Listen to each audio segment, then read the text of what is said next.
Something about this. Mr. President, the spending bill. Afghanistan and the Botched withdrawal. Have all the generals or command staff that were involved with the withdrawal been fired or relieved of duty? Well, that's a great idea. I'm not going to tell this man what to do, but I will say that. If I had his place, I'd fire every single one of them, Pete. That's a very good question. Well, it's a question we've thought a lot about. We're doing a complete review of every single aspect of what happened with the botched withdrawal of Afghanistan, and plan to have full accountability. It's one of the first things we announced at the Defense Department for that reason, sir. Certainly, General Raisin Kane, who's on his way in, was not a part of that. Instead, was a part of leading the effort against ISIS by untying the hands of warfighters and finishing the job properly, and then bringing our troops home. So we're taking a very different view, obviously, than the previous administration, and there will be full accountability. I don't see big promotions in that group. I think they're going to be largely gone. I know the man on my left. I think they're going to be largely gone. That was a horrible display. And, you know, I've dealt with the parents and the family of the 13 that were killed. But, you know, nobody ever talks about the 40 that were so badly hurt with the arms and the legs and the face and the whole thing, the missing arms and legs. It was so terrible the way that was handled. And it should have been gone through Bagram. We have a big base with big fences and nobody can get in, and you have, you know, hundreds of acres instead of a little local airport where the whole place went crazy. It was so badly handled, and I would think that most of those people are going to be gone. Are we going to take Bagram back? So I'll tell you what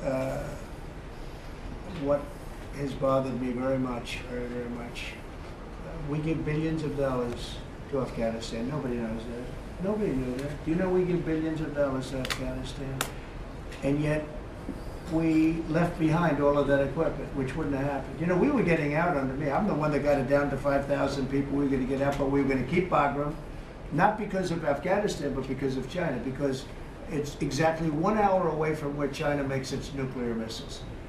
So we're going to keep Bagram. We were going to keep a small force on Bagram. We were going to have Bagram Air Base, one of the biggest air bases in the world, one of the biggest runways, one of the most powerful runways in the sense that it was very heavy concrete and steel. You could carry about anything. You could land anything on those runways.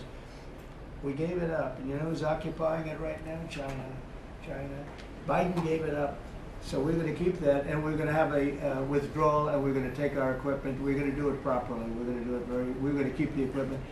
Well, they ran out. It was, what happened there was, in fact, you know, in all fairness to Putin, when he saw that, he said, well, this is our time to go into Ukraine, I guess, because it was, the timing seemed to be about right. But we send them billions of dollars in aid, which nobody knows. If the American public knew that, they know it now. And if we're doing that, I think they should give our equipment back. And I told Pete to study that. But we left billions, tens of billions of dollars worth of equipment behind. Brand new trucks. You see them display it every year on their little roadway someplace where they have a road and they drive the, you know, waving the flag and talking about America. Beautiful equipment that's all, I mean, the top of the line stuff. Brand new stuff. Now it's getting older.